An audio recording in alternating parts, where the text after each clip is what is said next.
2-0 Yanga finali JKT Tanzania. Overall umekuwa msimu wa namna gani kwa JKT?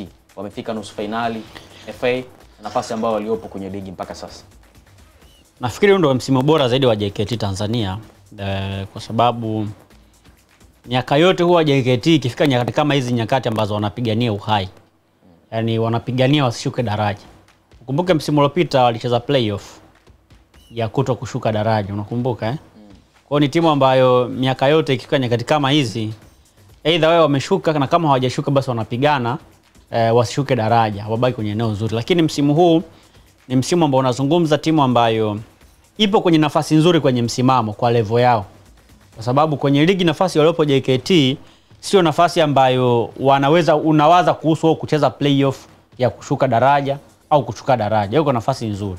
Hizo mechi zinazokuja mbili hizo, hata kama itatokea hizo mechi zinazobaki wapoteze, bado hawawezi kukaa kwenye sehemu mbaya. Ni kama Tabora United jinsi ilivyo. Pamoja na kwamba wana mechi karibia 5 hawajashinda, lakini bado kwenye nafasi nzuri kwa sababu walikusanya alama nyingi mwanzoni. So kwa JKT huko ni msimu bora kwa sababu hawapo kwenye eneo ambalo ni hatari kwa upande wao. Hawapo kwenye eneo la kushuka daraja wala hawapo kwenye eneo la kucheza playoff, kitu ambacho hatukuwahi kukiona kwa JKT kwenye miaka ya nyuma.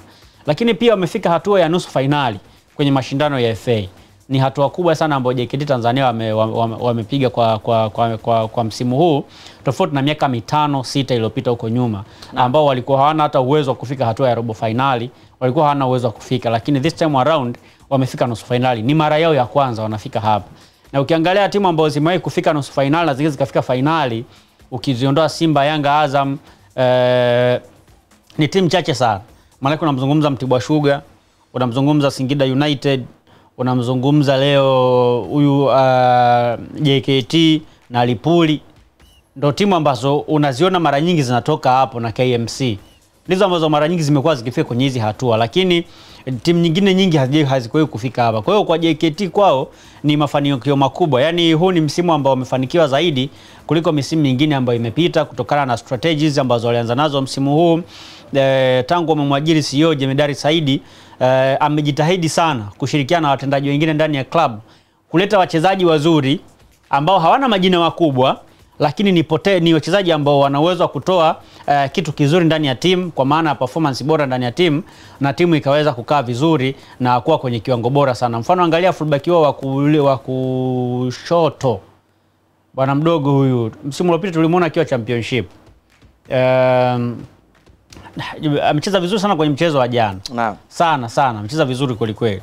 Lakini ukitazama kwa namna ambavyo timu yao nzima inacheza, unaona kabisa ni timu ambayo imeandaliwa vizuri. Wamemchukua Ahmad Ali kutoka Tanzania Prison, amekuja pale, ameiseti timu yake vizuri tangu mwanzoni mwa msimu. Umeona jinsi ambavyo timu yake inacheza comfortable kabisa, inamiliki mpira, inatengeneza nafasi. Changamoto kubwa ambayo JKT wamekuwa nayo msimu huu ni kwenye ufungaji wa mabao.